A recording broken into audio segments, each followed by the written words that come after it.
Monsieur Bergeron, vous êtes le maire de Milan. On est en Estrie. C'est une belle municipalité. Il y a combien de personnes qui vivent ici à Milan? Environ 300 personnes qui vivent ici à Milan. En quoi vous vous démarquez comparativement à une autre municipalité au Québec? Je pense qu'on est en train de reprendre le terrain perdu par certaines années. Là. On est en train de revivre, là, on remet de la vie dans ce petit village-là. On est en train d'organiser des festivités pour le 6 et le 7 juillet prochain. Là, on parle même que l'an prochain, c'est le 125e anniversaire de la mort de Donald Morrison, qui a eu lieu tout près d'ici. Ça, c'est la réplique de la cabane Morrison. Puis on parle de faire un gros événement. Parlez-nous un petit peu de Morrison, pour les gens qui le connaissent peut-être moins. Ça, c'est ce qu'on appelle un hors-la-loi. C'était le mégantic out, là. C'est quelqu'un qui est allé travailler dans l'Ouest parce que son père avait de la misère à faire fructifier sa terre qu'il avait acheté d'un monsieur, je n'ai pas les noms, là.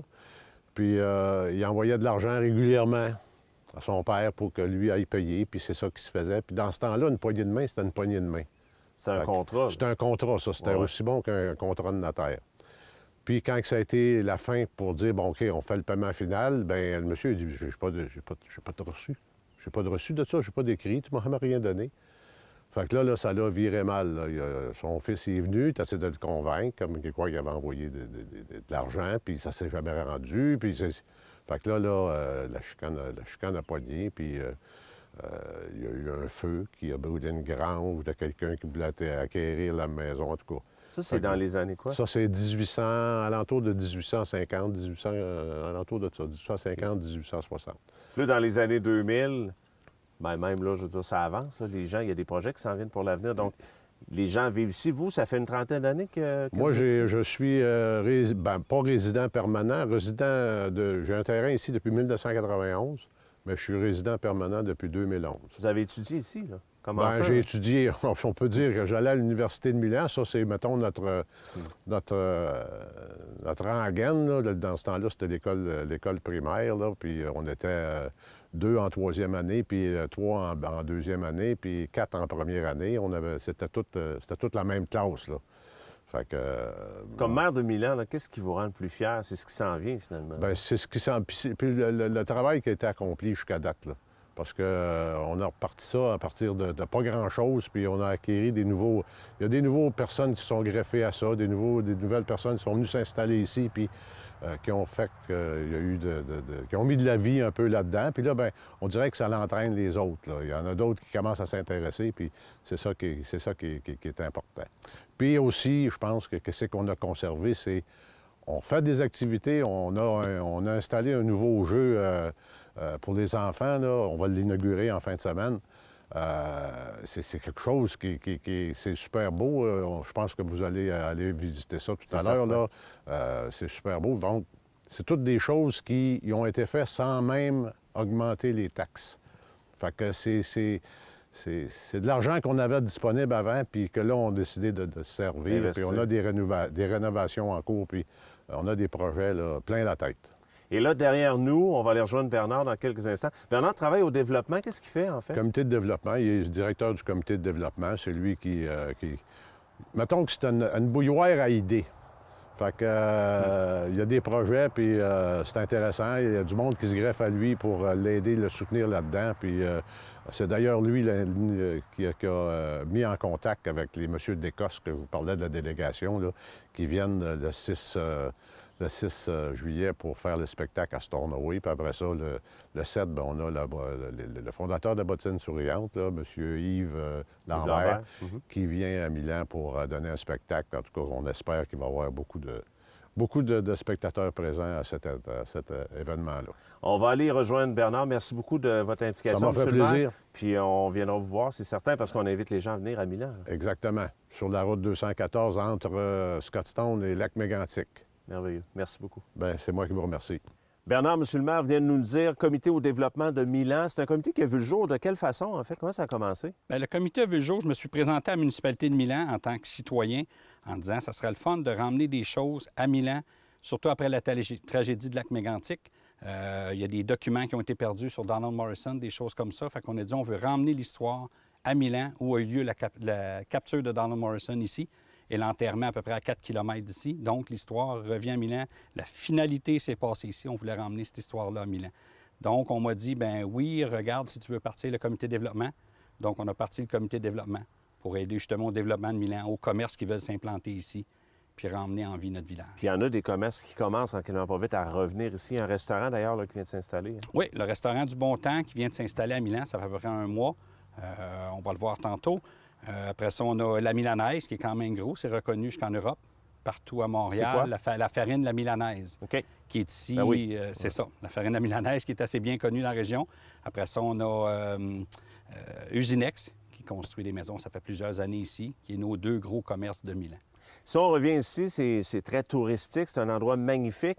Lorsqu'on entre à l'intérieur, qu'est-ce qu'on voit? Qu'est-ce qu'on apprend? On voit l'histoire de Donald Morrison, comment ça s'est passé. Il peut être vu comme un vrai hors-la-loi ou un hors-la-loi à en devenir, qui en est devenu hors-la-loi malgré lui. Fait que l'histoire est racontée en dedans. Vous pouvez vous faire une idée comme vous voulez. C'est un bon ou un pas bon. On choisit. Il y a 2 côtés à la médaille. À l'intérieur, on a les journaux qu'on a retrouvés sur Internet de 1888, 89, 94, qui expliquent l'histoire, le déroulement de Donald Morrison en français, en anglais. Vous pouvez vous asseoir, venez lire à l'intérieur. Le jugement, qu'est-ce qui s'est passé, son numéro de prisonnier, on l'a trouvé. On a toutes ces informations-là quand il était à Saint-Vincent-de-Paul. Fait que vous avez l'histoire de A à Z. On a après ça le bureau où a été signée l'arrestation de Donald Morrison, qui était le bureau du shérif à Lac-Mégantic en 1888, quand il a été 88, 89, 94, toutes les arrestations. C'est à Mégantic. Après ça, si on continue dans le musée, on a la Bible qui a servi aux funérailles de Donald Morrison, qui était dans la St. Luke Church, ici, à côté. Elle a été donnée par un résident pour mettre dans le musée. C'est la Bible originale, 1847. On a après ça à l'intérieur le livre des minutes de Lac-Mégantic, qui nous est prêté par la ville de Lac-Mégantic à chaque année, de juin à septembre, pendant l'ouverture du musée. Et puis, dedans, on voit, il est tourné à la page, vous pouvez voir la date 1888, que le conseil municipal de Lac-Mégantic, Lucius Warren, qui a été engagé à 2,50 par jour avec une prime de 25 $. Toute cette histoire-là est racontée à l'intérieur. On vous fait visiter. On a les livres qui ont tous été écrits sur Donald Morrison. Il y a environ 32 livres, documents qui sont à l'intérieur, dont un, l'année passée, on a eu la visite de Clark Wallace, l'écrivain qui a écrit en 1978 sur Donald Morrison. Il est venu ici de Toronto, en auto par lui-même pour rencontrer M. Martin, qui est parent avec Donald Morrison, qu'on voit son disque 33 tours qui a été fait en 83. Les gens qui viennent ici, c'est tout le monde. Même les résidents de Milan devraient venir au musée. Hein? Il y en a peut-être déjà qui découvriraient des choses. Oui, il y en a eu beaucoup. L'année passée, on a fait l'ouverture officielle, si on veut, avec les résidents de Milan, plus local un peu. Puis on a eu M. Wayne Mullen, qui est décédé aujourd'hui. Il est venu à l'ouverture. Il est venu jaser avec nous ici. Il était vraiment impressionné. Son nom est au mur parce qu'il est parent. Il est dans l'arbre généalogique de Donald Morrison. C'est des résidents d'ici. On a encore des Mullen qui sont parents.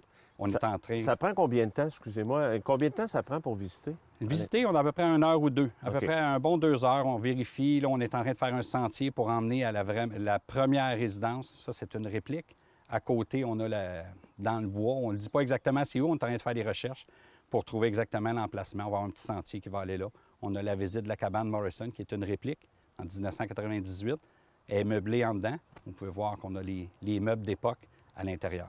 Si on en convainc une personne qui nous regarde présentement, il faut absolument venir à Milan. Pourquoi, selon toi? Pourquoi? Parce que cette histoire-là, on la connaît pas. Le Québec la connaît pas, le Canada la connaît pas. Puis c'est la plus grande chasse à l'homme qu'il y a eu au Canada.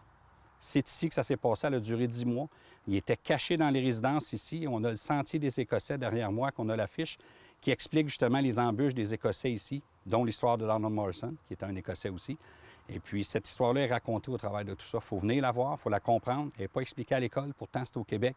C'est ici. C'est important pour nous autres. Le musée ouvre quelle période durant l'année? Le musée ouvre le 23 juin, la fin de semaine de la Saint-Jean-Baptiste, et puis il ferme environ à la fête du travail, en septembre. On a un étudiant qui est ici, qui est habillé en kilt écossais, qui vous répond, avec de la musique écossaise à l'intérieur.